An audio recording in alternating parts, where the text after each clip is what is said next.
On the surface, the story of Michael Jackson's final hours seems pretty clear. But when you start digging, it's not just a few cracks in the timeline. The whole thing is shattered. So what we're going to do is break down not just what happened, but uncover a story filled with huge gaps, accounts that just don't add up, and some really, really troubling questions. Okay, so right here, this is the entire mystery in a nutshell. Look at this. On one side, we have the moment he's found not breathing, a massive medical emergency. And on the other, when someone finally calls 911. That gap? It's just staggering. And it's inside that missing time that the whole official story just completely falls apart. So this leads us right to the first major problem, the first piece of the puzzle. Just how long was Michael Jackson actually alone? Before anyone even thought about picking up a phone to call 911, he was completely unattended. And for investigators, the biggest question was a simple one, but man, it was a big one. For how long? Investigators actually gave this period a name. They call it the gap window. And it's not just about the time he was left alone. It's that whole murky, totally unclear stretch of time from when his breathing stopped to when Dr. Murray even started trying to resuscitate him. It's basically a complete black box right at the center of this life or death crisis. And this is where it all hangs, right? Was it just 2 minutes? That was Dr. Murray's initial story. I was only gone for a couple of minutes. But then, as things unfolded, evidence and other accounts pointed to something else entirely, a possibility that it was much, much longer. And that one single contradiction, it throws a shadow over everything else that was said. Okay, so that initial gap is already really troubling, right? But believe it or not, it's nothing compared to what we find next. This is probably the most shocking part of this whole shattered story. We're talking about an almost unbelievable delay in actually calling for help. So let's set the clock. It's around 11 a.m. This is when Dr. Murray says he finds Michael Jackson not breathing. Now, in any medical emergency, this is ground zero. This is when the clock starts ticking, and every single second counts for survival. But the call for help didn't come. Not at 11:05, not at 11:30. The call was finally made at 12:21 p.m. Just think about that. The disconnect between those two times it's huge. It's honestly hard to wrap your head around in any kind of emergency situation. 81. Just let that number sink in. 81 minutes. That's the number that really defines this whole tragedy. 81 critical minutes passed from the moment a patient was found not breathing to the moment anyone called for an ambulance. In the world of emergency medicine, that's an eternity. It's this massive gaping window where a life was just hanging in the balance, and the most important, most basic step wasn't taken. So the big question is, why? Why the 81-minute delay? Well, to even begin to understand that, we have to look at the third major fracture in this timeline, and it's this. The only person who was there, the main narrator of this story, Dr. Conrad Murray, well, his story started to change. It started to crumble under even the slightest bit of pressure. And right here, this is the heart of the issue. On one side, you have his initial, very simple story, hey, I was gone for just 2 minutes. But on the other side, you have what the investigation actually uncovered, a whole bunch of inconsistencies and murky details that made that simple timeline seem, well, impossible. The entire story we were told was built on incredibly shaky ground. Yeah, and this quote from the investigation file really says it all. Shifting accounts and ambiguities were enough to cast doubt. See, it wasn't just one big lie they were looking at. It was this whole pattern of little changes, of things not quite lining up, of conflicting details. And when you put it all together, it was more than enough for investigators to say, wait a minute, we just can't trust this timeline at all. Okay, so you'd think, right, that after an 81-minute delay, the call to 911 would be urgent, direct, maybe a little panicked. But no. The story was fractured one last time, right at the most important moment. The confusion didn't stop with the delay. It actually spilled right into the 911 call itself. Let's just walk through this, because it's like a masterclass in what not to do. It's a total cascade of errors. First, instead of the doctor calling 911 directly, we get this strange game of telephone. Murray calls a staff member, who then has to call 911, so the person on the phone isn't even in the room with the patient. This creates all this confusion about where they are, who the patient is, what's happening, and every single one of those steps adds another layer of just devastating delay. So just to break it all down, the doctor on the scene, he didn't make the call. The patient's identity, which was obviously a huge deal, was kept under wraps, and they couldn't even get the address straight right away. All of this meant that even when the call was finally made, the emergency response was already behind, already slowed down from the get-go. And all of this leaves us with one last, really haunting question. When you look at this timeline, so broken, so delayed, so full of confusion, you just can't help but ask, what if? How different could everything have been if that call was made at 11 a.m. instead of 12:21 p.m.? What if that 81-minute gap just never happened? And that's the question, isn't it? It's the one that sits right at the very heart of this tragedy. Okay, so let's dive right in. When I say the name Michael Jackson, a lot of things probably come to mind, right? The music, the moves, and of course the incredibly tragic way he died. It's a story most of us think we know inside and out. And the story we were all told, the one that really stuck, was pretty simple. It focused on one person, one name, his personal doctor, Conrad Murray. He was the villain of the piece.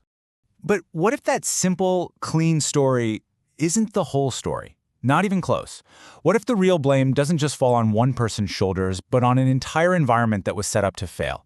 Well, that's exactly what investigators started to wonder. To really get how this investigation got so much bigger, we have to start where it all began, with the person everyone knows.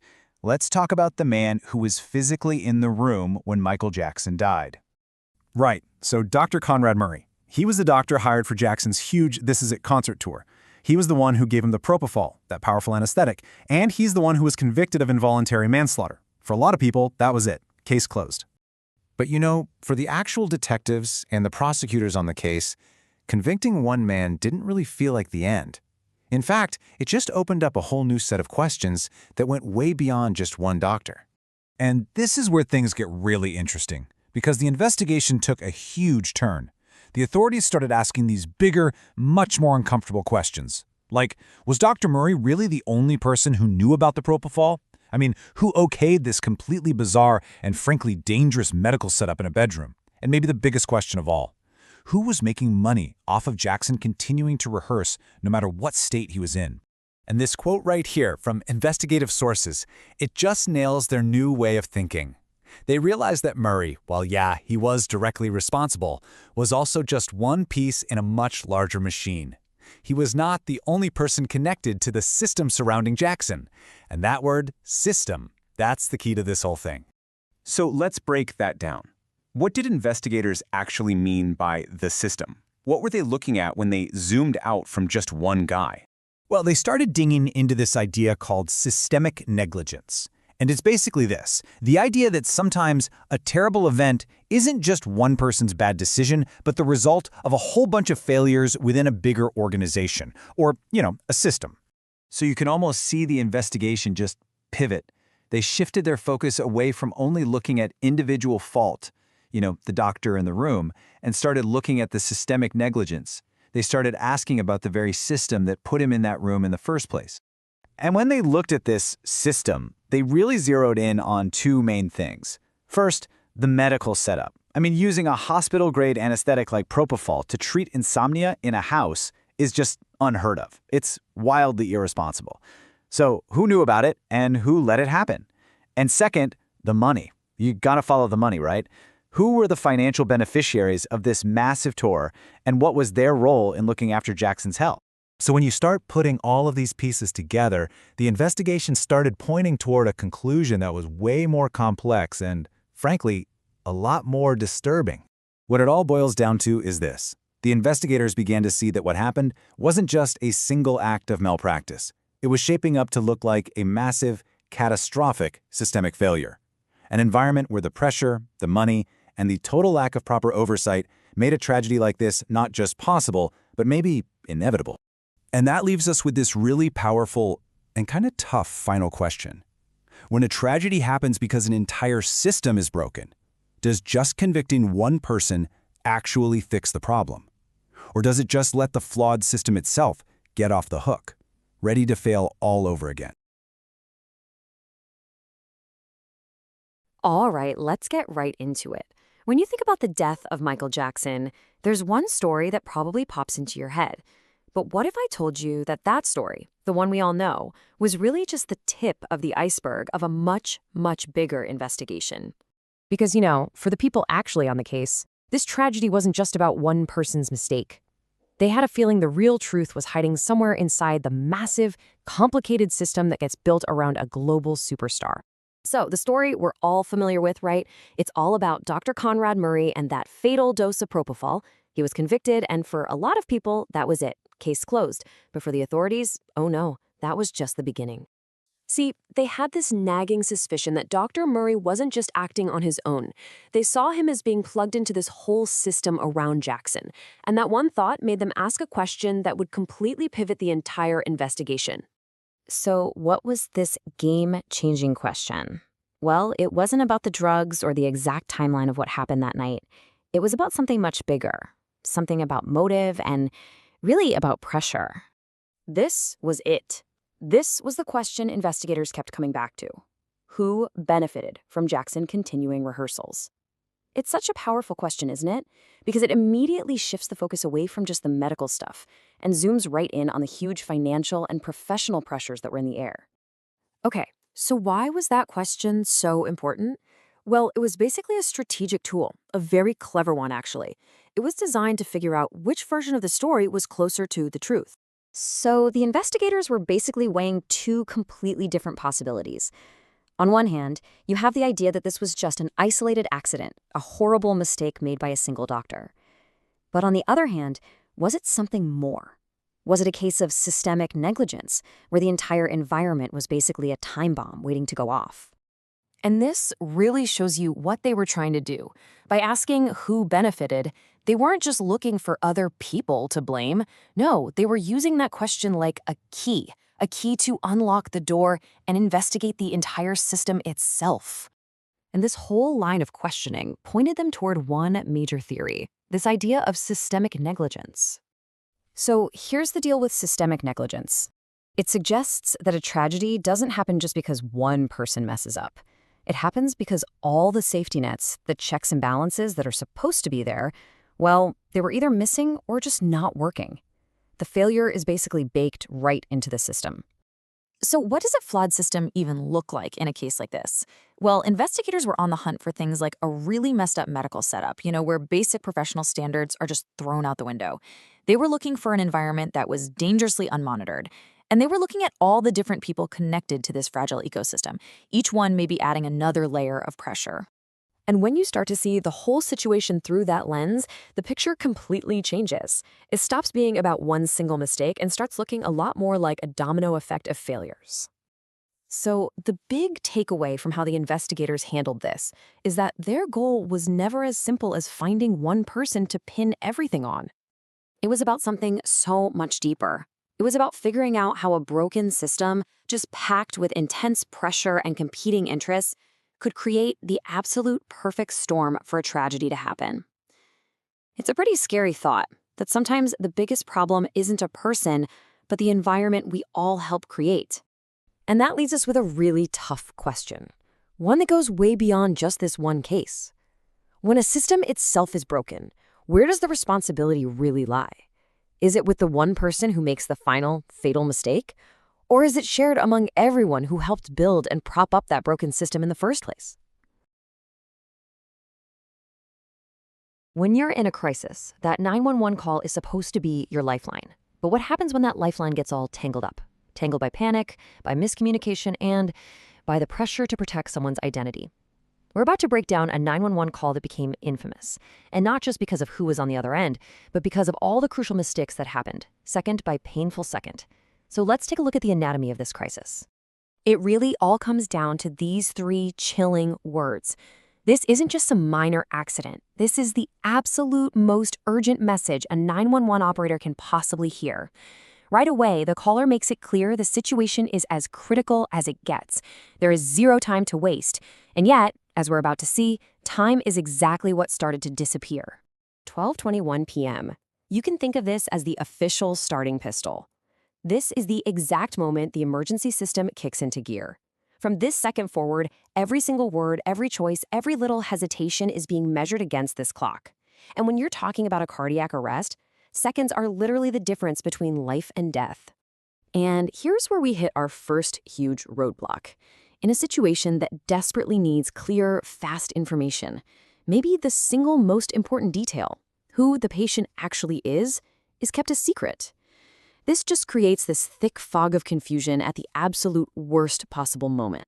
So the operator is left totally in the dark, trying to figure out who is this gentleman. Now, that might seem like a small thing, but this intentional vagueness, it sets off a whole chain reaction of problems. It all starts with the paramedics heading to the scene with absolutely no context for what they're about to face. I mean, just look at this contrast. On the one hand, you have the caller's vague phrase, "a gentleman here," and on the other, the reality. The patient was Michael Jackson. Now, why on earth does this matter? Look, it's not about celebrity. It's about giving the first responders critical information. Are there security gates? Is there a huge staff at the house? By holding back that one piece of information, they completely hid the reality of the scene the paramedics were racing towards. So, not only did the paramedics not know who they were rushing to save, they were now having trouble figuring out where to even go. The confusion just piled on top of itself, adding another terrible layer of delay.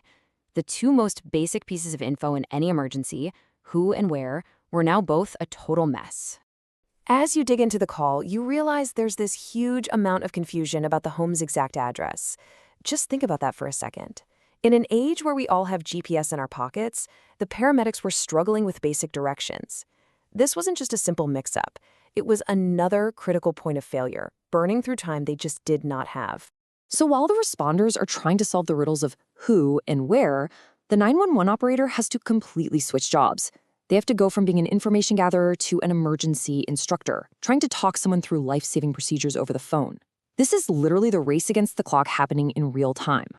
So the operator's very next move is to start giving instructions for CPR. That's cardiopulmonary resuscitation. This is that critical, hands-on procedure you do when someone's heart has stopped beating. It's a physically demanding attempt to manually keep oxygenated blood flowing to the brain to keep that person alive until help can finally get there. And the instructions couldn't be simpler, which is such a stark contrast to the confusing information coming from the caller. Step 1, get the person on a hard surface, like the floor. Step 2, start chest compressions. The operator is basically turning the caller into a first responder, trying to bridge that time gap with clear, direct commands, while the ambulance is still trying to find the house. So let's zoom out. How did all these little failures add up? Well, when you look at the whole picture, you see the massive delay wasn't caused by one single catastrophic mistake. No, it was a domino effect. It was a series of smaller communication breakdowns where every single second really, truly mattered. The breakdown in communication really happened on two major fronts. First, withholding the patient's identity. That created a dangerous lack of context. Second, the confusion over the address. That created a physical barrier to getting help. And when you put those two failures together, they just snowballed into a critical and ultimately a tragic delay. And this brings us to the real heart of this whole thing, doesn't it? It's a huge question. In a crisis, what's more important, clarity or privacy? This call forces you to look that question right in the eye. When a life is actually on the line, where do you draw the line between protecting a person and saving them? It's a question with no easy answer. The death of Michael Jackson. It's a story most of us feel like we know inside and out, right? But what if that main story, the one that focused on just one guy, completely missed the point? Let's get into it. So the story that exploded in the news was pretty simple. A terrible accident, and it was all because of one doctor who messed up. But was it really that clean cut? That's the huge question that started nagging at investigators. And it made sense on the surface. Dr. Conrad Murray was the guy in the room. He's the one who gave Jackson that fatal dose of propofol. So for pretty much everyone, the public, the prosecutors, he was it, the one person to blame for this whole tragedy. But while all that was happening out in the open, a totally different idea was starting to form behind closed doors. Investigators were saying, hold on, this story isn't finished. They actually said, and I'm quoting here, that the scope of involvement extended beyond Dr. Conrad Murray.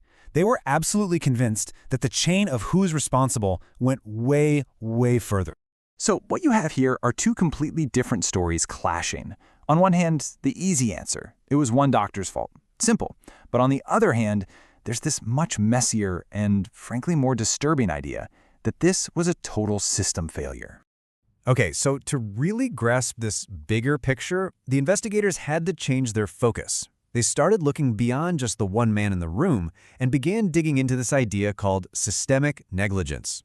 So what in the world is systemic negligence? Well, basically, it's this idea that a disaster like this isn't just about one person making one bad call. Nope, it's about the whole environment, the pressures, the broken rules, all the things that created a situation where that bad call could even happen.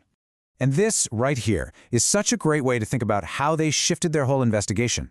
They stopped looking at the guy holding the syringe and started asking about the forces that put all the pieces together in that room. The doctor, the dangerous drug, the patient, all of it happening in a bedroom miles away from a safe hospital. The new question became, who built this room? Who created this incredibly dangerous setup? So how do you figure out who built the room? Well, the investigators came up with a game plan. They zeroed in on 3 key questions. Think of them like clues that started to lead them to a much, much bigger group of people. First up, who gave this the green light? I mean, giving someone propofol to help them sleep in their own house? That is a gigantic, flashing red light, a huge violation of medical standards. So who approved it? Who were the people that were supposed to be the gatekeepers here? And why didn't they stop this incredibly flawed plan? Question number 2. They follow the money. You got to remember, a staggering amount of cash and, career-defining moments were riding on Jackson's This Is It tour. So this question gets right at the heart of it. Who had a powerful reason, a financial reason, to maybe just look the other way, even as they saw Jackson's health getting worse and worse? And the third, final question casts the net even wider. It's about what people knew and what they didn't say. Because look, responsibility isn't always about doing something wrong. Sometimes it's about not doing something right. So the question is, who else knew this was happening? Who knew about this super dangerous, off-the-books treatment and just said nothing? So once they started getting answers to these 3 questions, the investigators could finally start connecting the dots. And when they did, a picture began to emerge. The full outline of that whole system they suspected was there all along. And this is what that system looked like, broken down. You've got the doctor, right? The one actually giving the drug. But he's just one part of the puzzle. Then you have the approvers, the people who okayed a medical situation that should have never, ever happened. You've got the financial beneficiaries, all the people whose bank accounts depended on Michael Jackson getting on that stage, whatever it took. And then you have the others who knew, the ones who saw how dangerous this was but stayed silent. Every single one of them was a gear in this big, broken machine. So here's the real takeaway from their investigation. Yeah, Dr. Murray was the last tragic link in that chain. But investigators came to believe he wasn't just some lone wolf. He was working inside a system that made what he did possible, that even encouraged it, and a system that completely failed to stop it. And that really leaves us with a tough idea to chew on, doesn't it? It kind of forces you to rethink what blame even means in a situation like this. Was Conrad Murray the cause of the tragedy, or was he just a symptom of a much bigger, broken system? It really makes you wonder, where does responsibility actually start? And where does it stop? We've all heard the stories, right? The endless speculation around the death of Michael Jackson. But what do the facts actually say? Today, we're going to cut through all that noise and focus on the official medical record. We're breaking down the final critical hour of his life, from the very moment he arrived at the hospital. One man, one hospital, one final hour. This really is the story of a monumental medical effort, a desperate race against the clock. We're going to zoom in on that single hour to really understand the incredible scale of the attempt to save his life. Okay, so it all starts right here.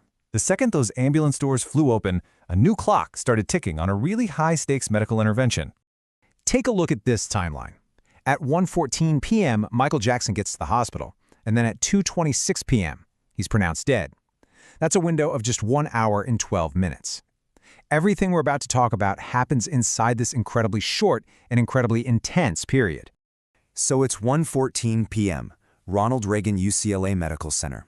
This is where the whole story shifts. A team of elite medical professionals takes over, and the battle to save his life begins, for real. So what on earth happened in that hour and 12 minutes? Well, this wasn't just your standard ER procedure. Not even close. The official record describes what happened as a massive, all-out medical effort to bring him back. The official report uses 2 very specific words, exhaustive and continued. Now, exhaustive in a medical sense, that's not just a casual word. It means they threw absolutely everything they had at this, every tool, every procedure, every last ounce of their energy. And continued? Get this, they fought for over an hour.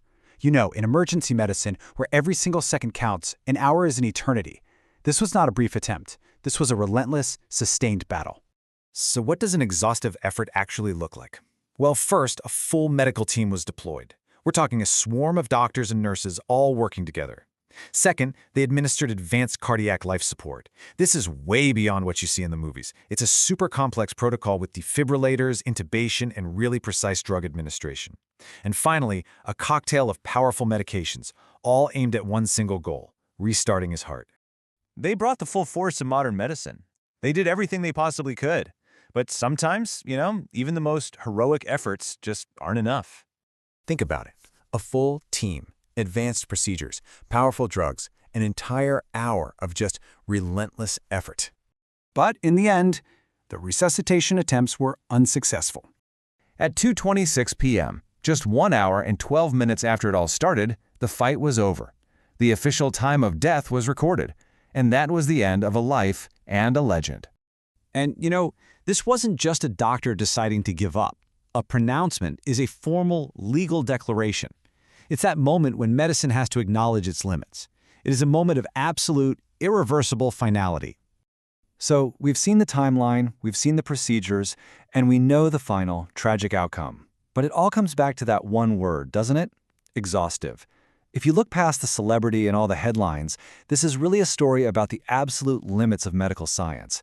And it leaves us with a pretty powerful question. In the face of death, what does it truly mean to give an exhaustive effort? Hey, if you're fascinated by real investigations, hidden evidence, and the stories behind the headlines, make sure you subscribe to Crime Evidence Files. Every week we uncover new case files, interrogation tapes, and courtroom revelations that most people never see. Subscribe now and turn on notifications so you never miss the next case. Click the next video to uncover more investigation files together.